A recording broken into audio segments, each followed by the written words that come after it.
She wore white shoulders perfume and went to honors college at Michigan State. And I wore my hair long and parted in the middle, as I still do. I went to Michigan Tech and the mechanical engineering program. It was a long time ago, before cell phones or all that cheap communication, that the best miracle of communication at the time was some herky-jerky black and white video from the moon. So our first month's phone bill cost more than my textbooks for the semester. And I thought maybe I should take up letter writing. And so I did. Every day I sat down in front of a picture of a round-faced girl with iron-flat blonde hair.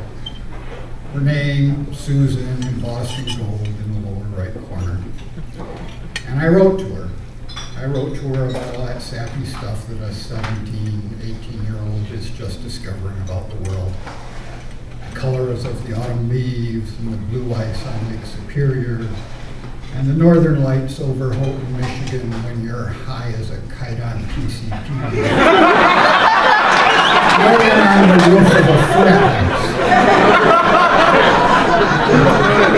Wow, I didn't see that coming. And I also thought, since I was in love and being 18 and having invented love for the first time, of course, that I should write her some poems. And, well, these were mechanically engineered poems. But they were heartfelt, and you know, there was maybe a haiku with an extra line, or a sonnet with a couple extra words at the end of the line. I remember rhyming orange juice with syringe use. So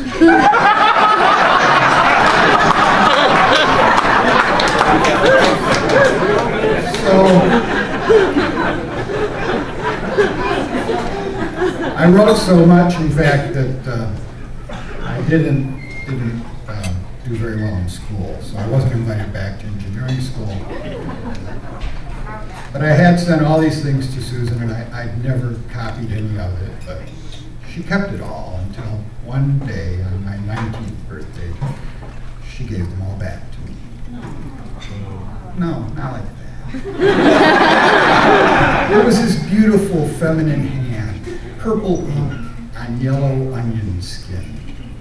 60 pages in a vinyl binder about yay by yay. Every page touched with a drop of white shoulders. And I wasn't going back to engineering school. I was working at the Ford Utica trim plant pulling Mustang tube bumpers off the molds. And life tumbled along as it does without much plot. You know, president resigns, a war ends, people line up to pay 55 cents a gallon for gasoline. And I ended up in the hospital.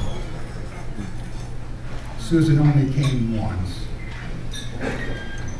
Long enough to hear chronic, lifelong, incurable Crohn's disease.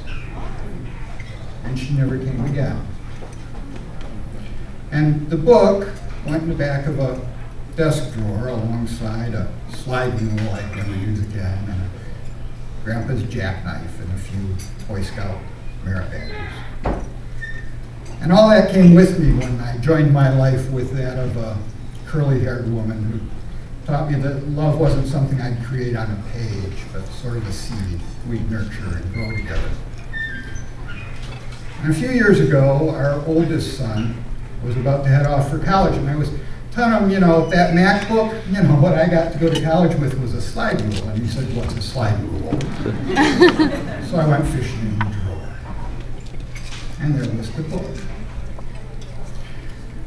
And I kind of hesitantly, remembering orange juice and syringe use, opened the top. And I can tell you this, you won't find this formula in the Dangerous Book for Boys, but if you put purple ink on yellow onion skin, bind it in vinyl, and hold a little white shoulders perfume in there, you've got good recipe for disappearing ink. 60 pages with not a word, not a trace, except a little whiff of White Shoulder's perfume. And that's the story of how I wrote my first book, now long out of print. Something to be grateful for.